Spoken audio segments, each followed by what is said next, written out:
Okay, so this is a research effort. This is a research paper done by my son, who is a licensed lawyer in Birmingham.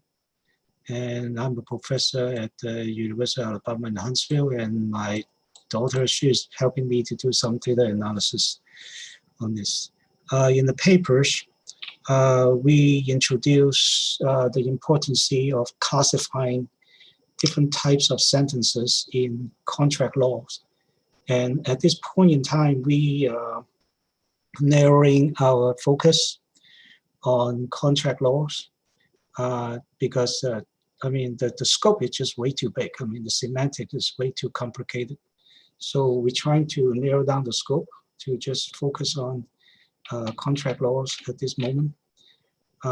Even that, the problem is pretty big. The way my son told me is during his first year at law school, the way they do things is to classify the sentences.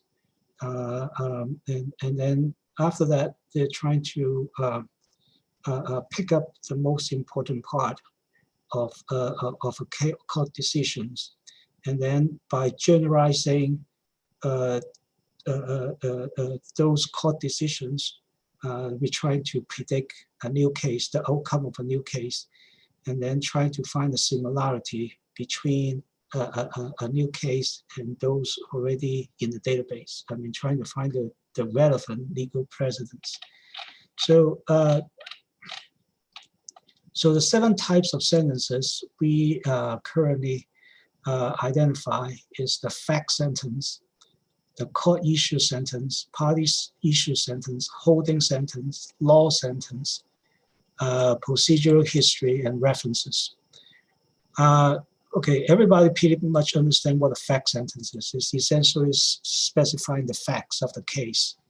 And then the court issue and party issues are the court issue is what the court considers to be the issue of the case. And then the party issue is what the individual party, the plaintiff or the defendants, consider to be the issues. So, and then the holding sentence, in a way, this is the most important one. And this is the sentence that the court applying old precedents, and then what the court think is the central ideas of the case. It essentially is what the court think about the case. And then the law simply is just some reference sentence. And then procedural history is, of course, it's the procedural history of it. And then reference sentence, in a way, is the least important. It's essentially is just what those references. So the way we do it, we're using Spatie, natural language, NLP library to parse in it.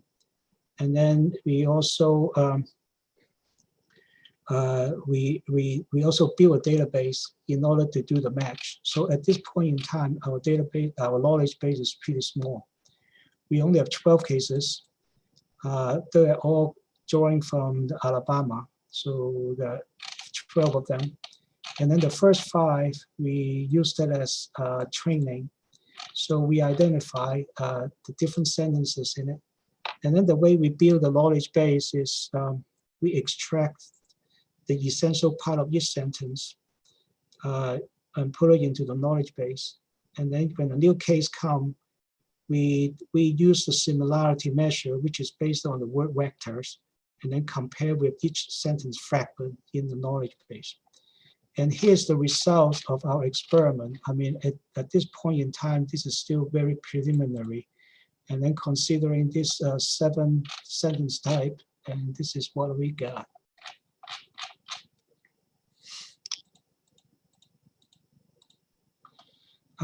Altogether, we have 1,063 sentences in the testing cases, and we got 646 sentences in the training cases.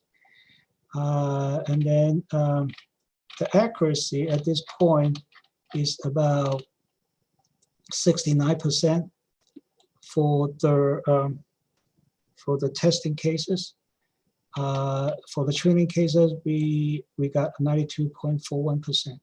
Now, this is not 100% for the training case because each time we enter some new sentences into the knowledge base, we somehow overwrite the old one. So it's just a tedious effect. I mean, each time we add something in it, we overwrite some old result, and this process is going to take a whole lot more time to adjust. And then we also maintain a 85% threshold for similarity.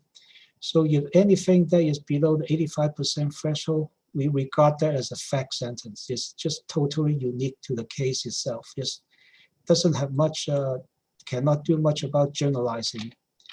So so that's the current result, what we have, and there's much more to do. And the next step, we probably need to look into the contract case more and to discover certain rules about the sentence structure in the contract case.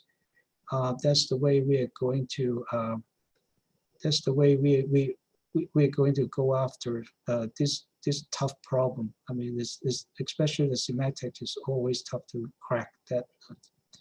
So that's the end of my presentation, and I thank you for your time.